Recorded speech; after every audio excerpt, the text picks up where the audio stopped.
Hey, everybody.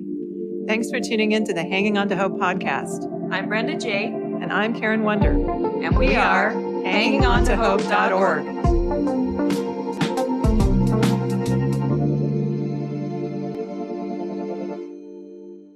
This podcast is intended as educational and is not psychological or medical advice. Always consult a professional when needed, and we disclaim any liability in connection with the instruction, information, or advice given. Hi, everyone. Welcome to the Hanging On to Hope podcast. This is Brenda J, and I'm here with Karen B.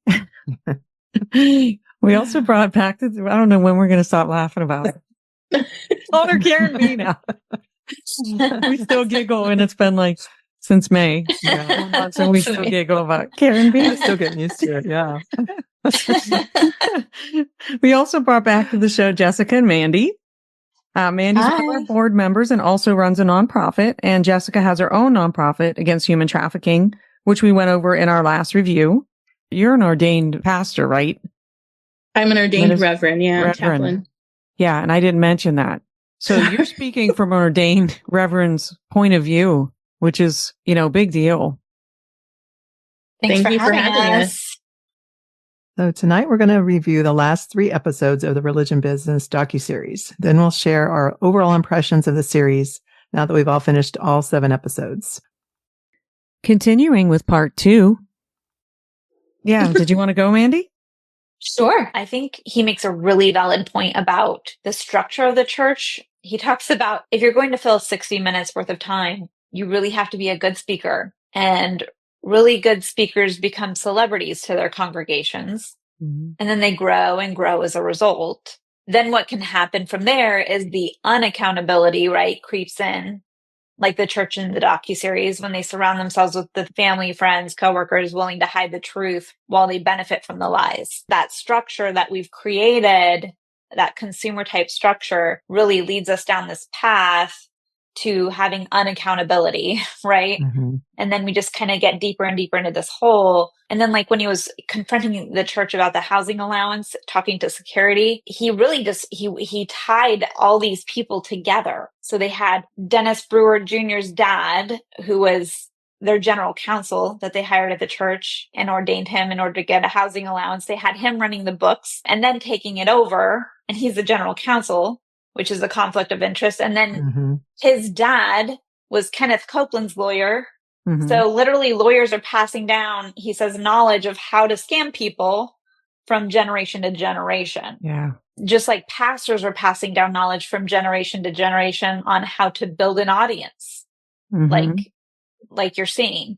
And yeah, and then he mentioned Christ and how he sat with the needy, the poor, the widow, the orphan. And the pastor of that mega church takes off in his Range Rover, jumping the curbs in order to avoid talking to him. Right? Yeah.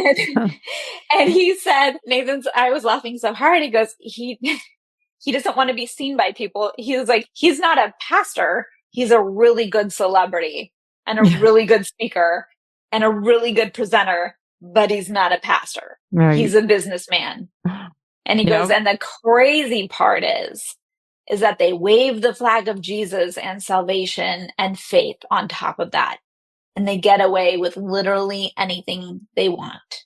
Yeah, that's good. And then he turns to the security and he's like, I get it. You guys are employed here. You're making money on this. But he goes, at some point, accountability needs to be brought into the system or the whole system's going to collapse. And Christ's image with it. This is not church. This is an institution built on top of Jesus. That's a business, that's a brand, and that needs to be held accountable. Yeah, and I thought that was so powerful when he said that. And then like what Jessica was saying about Saddleback Church, that one really hit home for me because I literally was taken right back into when I was in Bible college. And we had to read these books, right, that Rick Warren wrote and study how his church was set up. It was structured, how to grow it, about, with Saddleback Sam, right? And that one pastor that Nathan's talking to, he quotes this pastor and who said, Rick Warren, with good intentions, literally made a caricature of the Western Christian non-denominational church in that book. Yeah. And I'm like, yes. And I right back in college in that upstairs classroom reading this book going, wow, this is amazing, and I'm just like, oh my gosh, like what was I thinking? So much money wasted, but that was fun.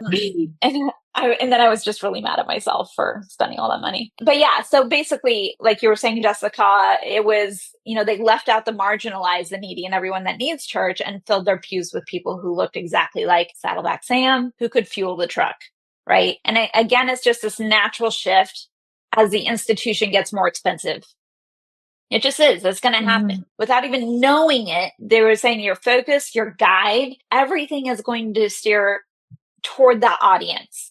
Toward how do we make our nut? How do we pay our bills, right? That becomes your thought process, right? Yeah. Which then leads us back to our conversation last time of please don't talk about money this Sunday, right? Yeah. And because it's all about that. And, meanwhile, Jesus is sitting with sinners and outcasts. And so and I love what he said though, that along with the investigation, introspection is a key component to realizing impact on the people that we really want to help. So when we have that introspection time and we realize how God has innately wired us, what our giftings are, and how our gifts match up with one another, how we can serve one another, because not one of us is the same, right? Right. And you build these really amazing communities that come together for the greatest level of impact possible. And I just love it. Like in Arizona is so good at this, and they all come together, all start working together, supporting each other any way they can. I just love it. I love the community there because of that. And then the last thought I had, there was an example one of the last speakers on the docuseries said and it painted such a clear picture. He said, if I have a codified structure that I can identify with, that's very safe. It's like going to a zoo. There's lions there, there's tigers. You can sense the danger, but we like that there's a barrier, right? Between me and the creature, there's a barrier. Because if I was actually on that creature's turf, then I wouldn't be safe. So my final thought on this is, if we are in a codified structure, AKA the religious constitution of church, if we're in a codified structure as a spectator of the danger behind the bars, and we are just enjoying the view and the wonder of it all, doesn't that make us complicit in the danger? Yeah. Yeah. That's powerful. Yeah, this is bringing up a lot for sure. And a lot of people, not just us, but people are starting to speak up and speak out, and people, and I like to see what's going on. I don't want to be clueless to what's happening in the world.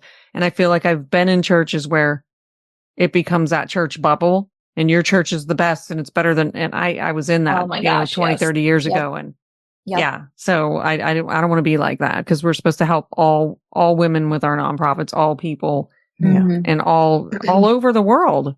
So yeah, it's made me thankful, because I was going to it started out in the home, and then we were in a building, but recently they had issues with the water. So we've been back in their home, and we actually were going to start going to Bethel, which is smaller Bethel. It's not a mega church, but because it's like 2 minutes from our house, we can walk there.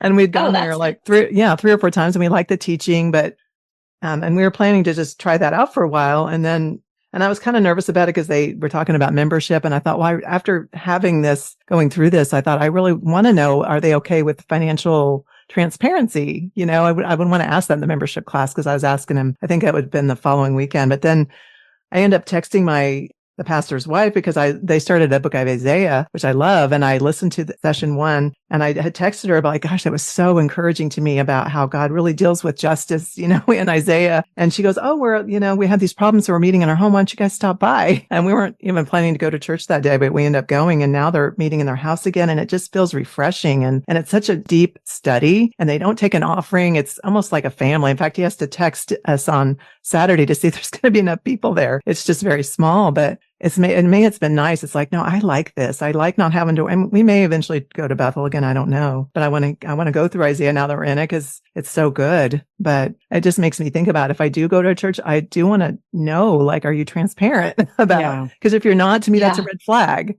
You should be open to being like, yeah, you can see our books, we're not hiding anything. So I don't know. That's just what I would think about. Because I think it was in this episode that they talked about embezzlement. There was a statistic. He was talking on the phone with that gal, and she said it was 53 billion in 2020. Yeah. That was crazy. Yeah. That's, I don't know where it all went. It'd be nice to have another episode on where'd all that go? Yeah. Well, and just the contrast of Sister Rosemary and, what they were doing in Africa was just, to me, such a contrast. Yeah. So episode 7 is called Hope. And the final episode really focused on holding on to hope and finding meaning in the middle of corruption and brokenness. So, Jessica, what was the most powerful for you in this closing episode? There was a quote, there's a couple quotes that one Nathan said, and then there was another one that kind of ended on it, was a quote that Sister Rosemary said. You're not calling him Nate anymore? I don't even know where I heard Nate. He does call himself Nate. It makes it sound like Nate. I didn't mean to interrupt you, but I loved when you were calling him Nate. Yeah. It made it sound like he was all our friend. I was like, did I hear wrong? All right, go ahead. I went back and was listening to the episodes, and they said Nathan quite a bit. So back to Nathan. So there was this quote. He said, in the U.S., we will reason or rationale for not doing something. And I think about all of our nonprofits and how we're impacting the kingdom, and we serve the kingdom. And just how, even in my own nonprofit, with me as an ordained minister, how the Lord will equip the called. I said, okay, Lord, I'll step into this. I have no idea what I'm doing. I'm making this stuff up as we go along. Because I was sitting there and I was upset. You have these mega churches and they're giving their money and they're not going out into the community and they're not being Jesus to the least of these. We just did outreach on Saturday. And Satan was not happy for us. My one, half Jesus follower in the group was like, I don't know what's going on, but I'm even recognizing that Satan doesn't want us to be out tonight. And we got to one of the last clubs, and the ladies in there, we had a really good time. We were chatting with them, and we were just talking about ourselves and what fire does. And they said to us, there's quite a few outreaches that come into this club, and we love you. And it's because you're kind to us. You actually love us, and we feel it. And so for me, it's stepping out of my comfort zone and not trying to reason or rationale and making sure that I'm following what the Lord says. And there was a couple quotes that Sister Rosemary said. The one, I think it was in episode 6, she said, donating your time, you are bringing transformation.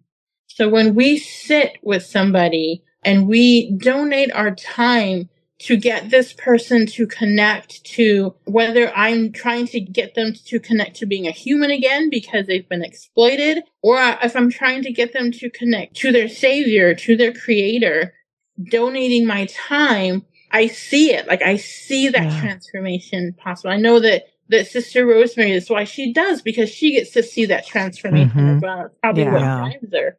Right. And the other thing that she said was, do you know what mission drift is? And it is when an organization loses sight of its mission. And again, just going back to how these amazing anointed pastors, as they're raising up and as they're becoming that kind of that fame, they're doing this mission drift, right? The biggest one, I hate to do it because I used to love her. When I was a baby Christian, my favorite person in the world was Paula White. I actually watched, when she came here to Mesa, I watched 5 of her sermons. She did them in 3 days. I watched all 5 of them. Everyone was different. And she was so inspiring to me. But what really bothered me was when he was going over her bylaws. And her congregation is supposed to see or find Christ in her. versus it just reminded me back in the day, like when I was being raised, my family would, my dad's side, would talk about what it was like to migrate from England to the United States as Protestants and how the Catholic Church had gotten so out of control that the priest, the only way that you could go to heaven is if the priest said you could go to heaven, and you had to do everything through the priest. And it wasn't about developing a relationship with Christ. So that's kind of what the whole separation, how the whole Protestant movement came. Non-denominational was something else because, they got to, the Protestants came to the United States and then they started doing the denominations. And so here, just the same thing all over again. And so the message that I wrote after he was talking about her was, my prayer is that anyone that I interact with, instead of finding Christ in me, they are seeing Christ in me. And that would motivate them to go to church or to learn more about being a follower of Jesus. One of the things that they taught us in chaplain school was chaplains minister to all faith, but our hope is to win them to Christ, that they see something in us that's so moving that they would want to be a part of that, the movement. And so it was very heartbreaking to see. And the word that I put down as well afterwards, after watching this whole docu-series, was the word humility, and how really stepping outside of ourselves and asking ourselves that question, if we're saying we're a follower of Jesus, are we doing what he is saying, what the word says that he does in the red letters, right? Yeah. Versus what some celebrity pastor is saying up on our stage. Because our salvation doesn't come from the pulpit. Right. Our salvation comes from Jesus Christ himself. So. Right. Yeah. It reminded me, what you're saying reminded me of that quote I think it's by Francis of Assisi, that says, preach the gospel. If necessary, use words. Yes. You ever heard that? I love that quote. So good. Yeah.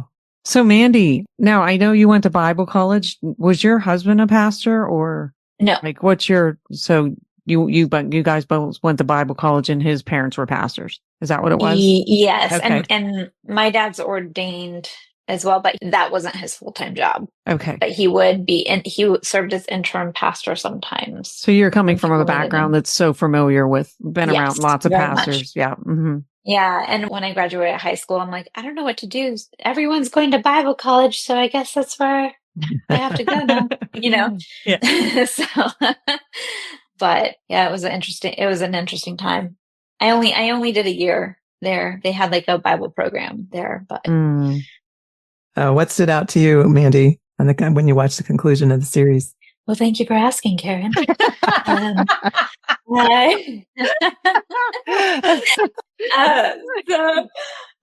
me, so it's kind of going back. You were saying earlier, Karen, about the 53 billion stolen from inside U.S. churches in 2020, right?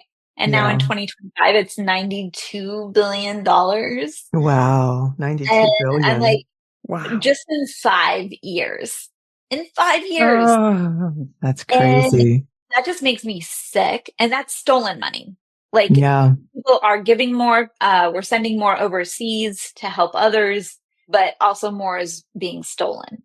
Mm-hmm. And, and what better way to cover that up than to give to others overseas? Like, what better way to cover that up? Yeah. Not that you shouldn't, but you know what I'm saying? Yeah. So I love when he's, you can just tell he's had it, like at this point.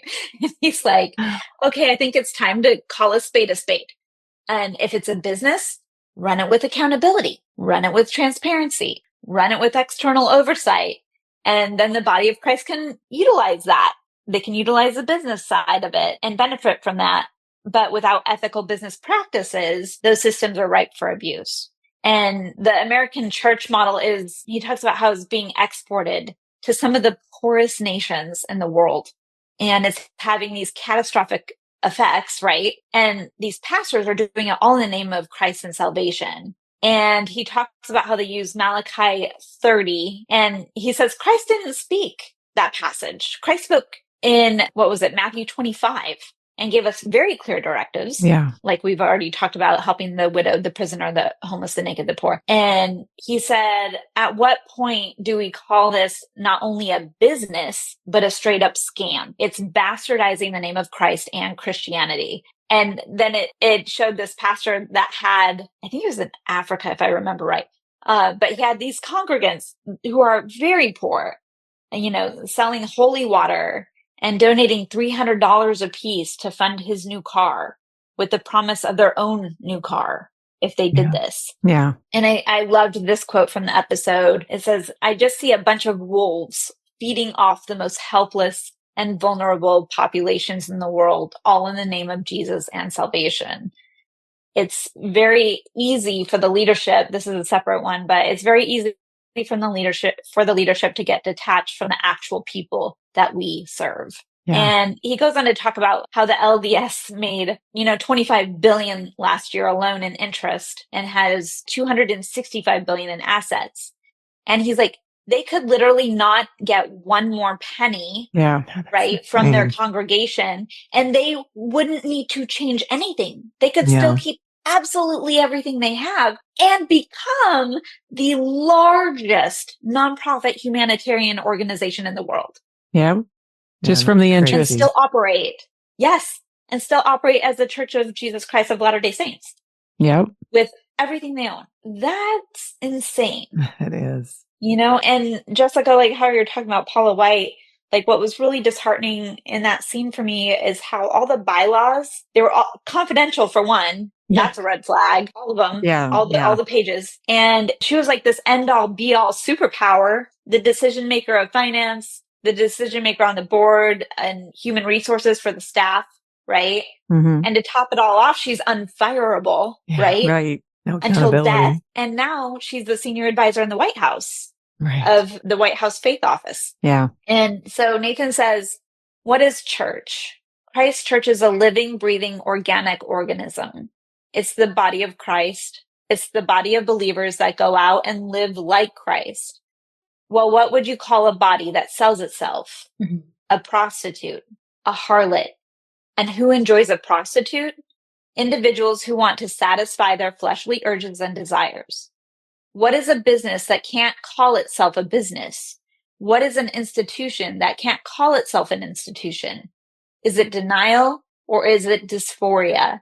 I don't know. The more I know, the less I know. And I felt that last line so hard. I'm like, the more I dig in deeper, I'm like, I don't know anything.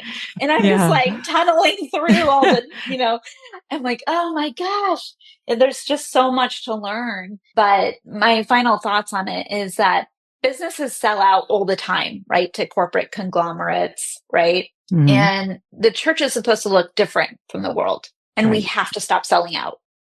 Yes. But good. I find peace despite all of it, because as Sister Rosemary said, I think because faith has always led me moving forward, I've almost found myself that I am led to the unknown. Mm-hmm.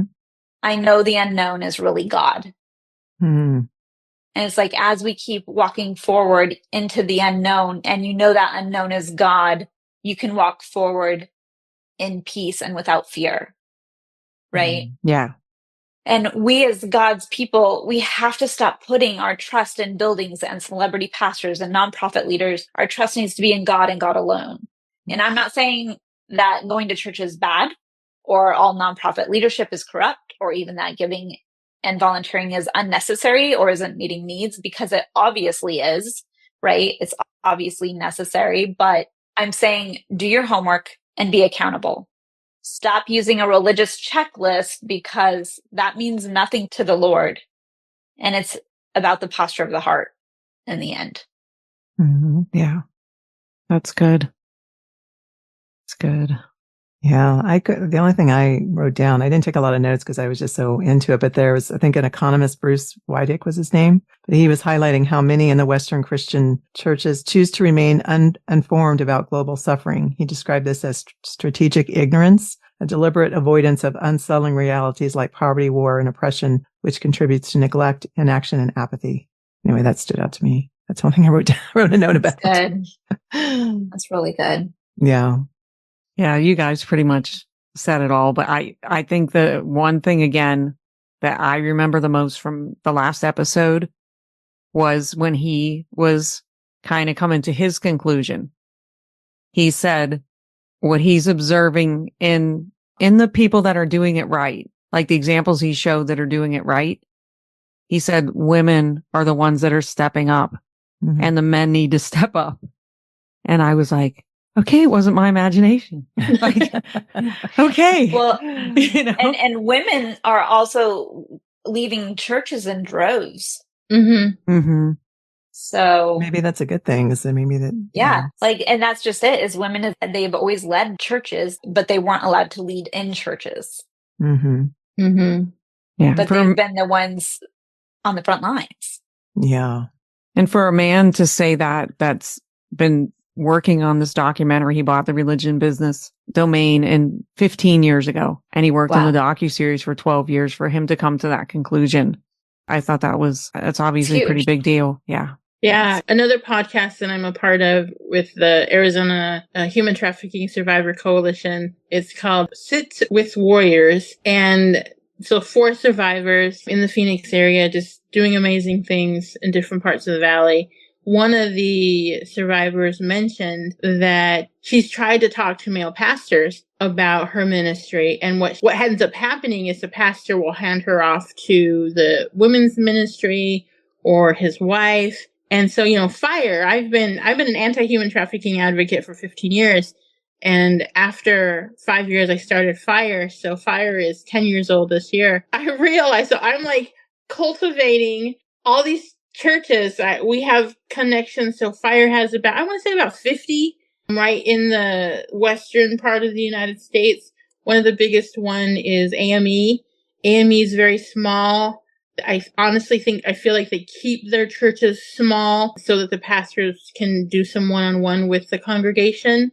But I realized after she said that, I'm like, yeah, I really am working with all the females, and I didn't think anything of it. It's all the women in the valley that are doing all the work. Having all the compassion. Well, we just did those 2 podcasts with Andrew Bauman on Safe Church, and that's what a lot of it's about. Oh my gosh, yes. Did you guys listen to those? Yes. Yeah. I am itching to listen to those ones. Oh, he does it so well. Really, really good. I listened to the Safe Church one. I love all your podcasts. They're always so good. So. Oh, you did listen to them? Yeah. There was one that I missed because I was in the hospital. That's no excuse. No mercy from Mandy. Brenda actually called me when I was in the hospital, and I'm like, I remember Brenda's voice, and she goes, "You were so out of it," and I'm like, "Well, you called me in the middle of a stroke." Like, yeah, do you remember me calling and praying for you at the hospital? And she's like, "I'm surprised you even picked up." So what are you doing? Will you play your podcast for me? Yeah, that was our latest one though that we just released. So yeah, I like how I can't wait. He talked about how does it make you feel, when he was talking about but he explained what it really means, and you how guys it got so misconstrued. You guys the whole speaking in church, the women, being quiet in church, but he really breaks it down. We're probably going to do a podcast after you guys listen to that. Because he breaks down the scriptures of how women aren't supposed to, how they're. Oh, yes. Oh, that's the last 2 we just did. Oh, yes. Oh my gosh. Yes. You're going to have to tell Nathan, I'm going to find a reason to protest at a church, offend somebody. It's probably going to be about women preaching, and just so that I can get arrested. Just invite me. Make some signs.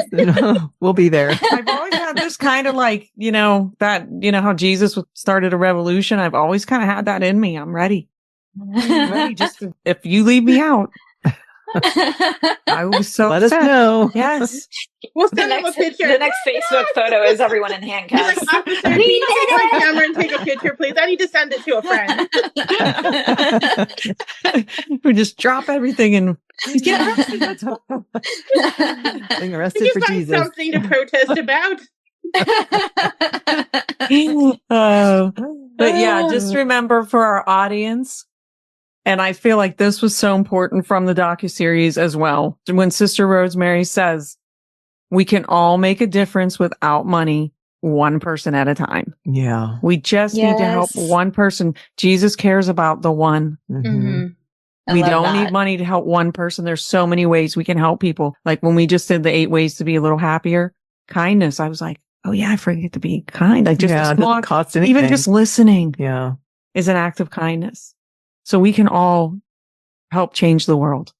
I love that. Yeah. So that's my final thought. Now that we've finished all 7 episodes, Jessica, do you have any overall thoughts on the series as a whole? Overall thought on the entire series. To be continued. Stay tuned for next week. You don't want to miss it. Thanks for tuning in to Hanging On to Hope. Check out our website, hangingontohope.org. There are resources on there, and if you would like to donate or volunteer, you can do that through our website. We are a brand new nonprofit, so we appreciate any and all support. And we thank you for listening, and until next time, keep hanging on to hope. We are evidence that there is hope and healing for you, and our passion is to help you find it too. So thanks for tuning in. Thanks for listening, everyone.